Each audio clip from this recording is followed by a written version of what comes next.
Welcome back. Today, in the second lecture of electrochemistry,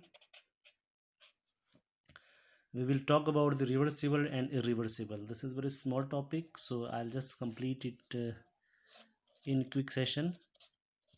In the previous lecture, the first lecture of electrochemistry, based on the introductory part of electrochemistry, some of the electrochemical cell and electrolytic cell we had discussed.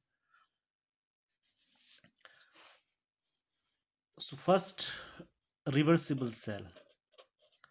Reversible cell. As the name says that the cell in which reaction is reversible. I'm going to give a definition, very simple definition. A cell which obeys thermodynamic conditions of reversibility. Thermodynamic condition of reversibility is known as reversible cell. So how this reversible cell actually work? If you see that a cell which discharge and once you put a supply, the outer supply, the external supplies, and it gets charged. What does it mean then? When we applied an external force of electricity, the cell gets charged. Okay, this is what the mechanism behind this. So what happened that the cell reaction, this cell reaction get reversed when an external EMF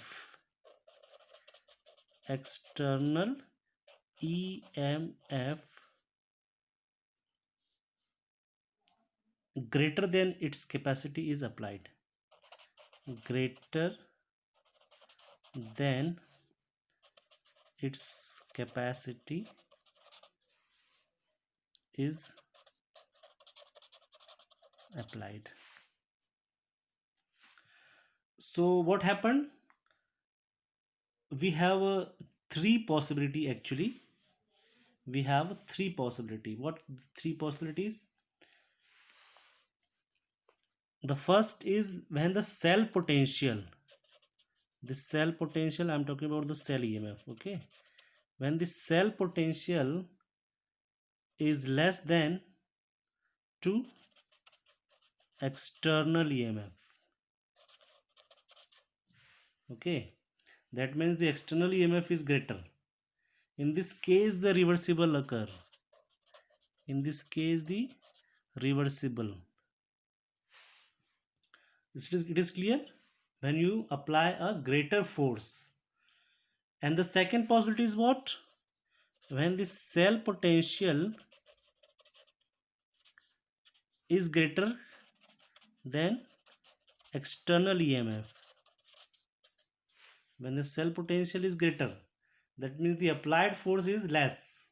So in this case irreversibility occurs. Irreversible. So this is irreversible cell. And third is also possible when we have cell potential is equal to the external EMF. So in this case what happened? This is the case of equilibrium. This is the case of equilibrium. Got it? So this is how the three types of cell is there, but mainly we have reversible or irreversible. So reversible cell, when we put a the greater amount of EMF, the external source is greater. Example, if you take the example of such kind of cell, the Daniell cell is the example. The Daniell cell is the cell of reversible cell. So what happened here in Daniel's cell? See, I'm writing the reaction. It has 1.1 volt capacity. This Daniel cell EMF value is 1.1 volt. Okay, so what happened in this case? The reaction takes place like this: zinc and then copper plus 2. I'm writing the complete reaction. Okay, I'm not talking the half cell reaction. Zinc copper reaction we had already studied in the previous lecture. Zinc and copper plus 2, so this will zinc plus 2 and copper, so this is the oxidation and this is the reduction. So this will give you 1.1 volt. When we apply a voltage greater than this, the reversibility takes place. When applied greater than 1.1 volt, reversibility takes place.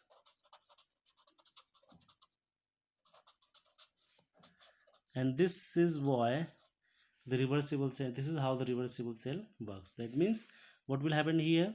Then the zinc plus 2 and copper will give you zinc and copper plus 2. So this is again, and this is again can be utilized. This is called rechargeable cell. Rechargeable cell, you can use it so many times because the cell reaction can be reversed. Got it? So this is the one of the type. And the second, that is again very important, that is irreversible cell. So as the name says, irreversible. Irreversible cell, that means here the cell reaction will not reverse. So what is the simplest definition? As we have mentioned here, a cell which obeys the thermodynamic condition of reversibility is called reversible cell. A cell which does not obey, here the definition will be a cell which does not obey the thermodynamic reversibility, the condition of thermodynamics reversibility. Okay, this is called irreversible cell. So let's take some of the example which give you the keen insight. Here we have zinc silver cell, then the zinc copper cell, the second one. This is dry cell. Why it is called dry cell? You can easily answer why it is called dry cell. Because it cannot be reused, it cannot be recharged, because the cell reaction is not reversing, so it cannot be reused. So what happened with this cell? What is the cell reaction behind this? See, as we note that at anode oxidation takes place and at cathode reduction takes place. So let's take an example of zinc copper cell. Okay, the zinc copper cell. Here we also use sulfuric acid, the electrolyte. Okay, so at anode, zinc with H2SO4 give zinc plus 2, that means ZnSO4, sorry, and H2. If I am writing this in oxidation reaction form, so Zn twice H plus give Zn plus 2 and hydrogen. Got it? So this is at anode where what oxidation takes place. Now, so this zinc electrode dissolved to form zinc ion, and hydrogen gas is liberated at the copper electrode. So at the copper electrode, what will happen? The copper, again the copper sulfate. So copper sulfate, where the reduction should take place. So for that reduction, what you require? You require two electron, as in zinc copper cell of electrochemical cell. But here, because of the sulfuric acid, hydrogen gas is liberated.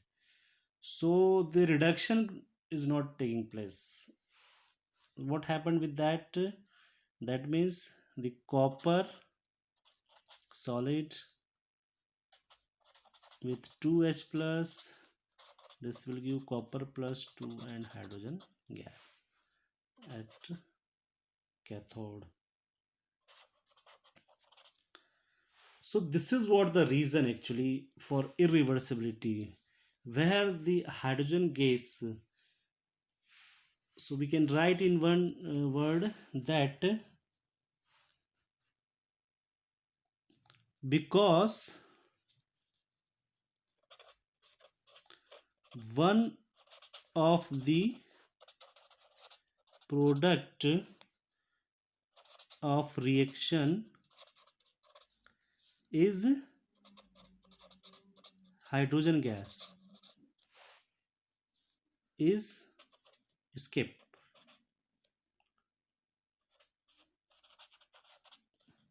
from the reaction. So as it is now no longer available, so the reaction will not take place. So this is what the reason the irreversible cell is a dry cell. The reaction cannot be reversed. Got it? So this is the two types we had discussed. One is the reversible cell and other one is the irreversible cell. Okay, you can represent this like we have zinc, then zinc with S2SO4, then silver.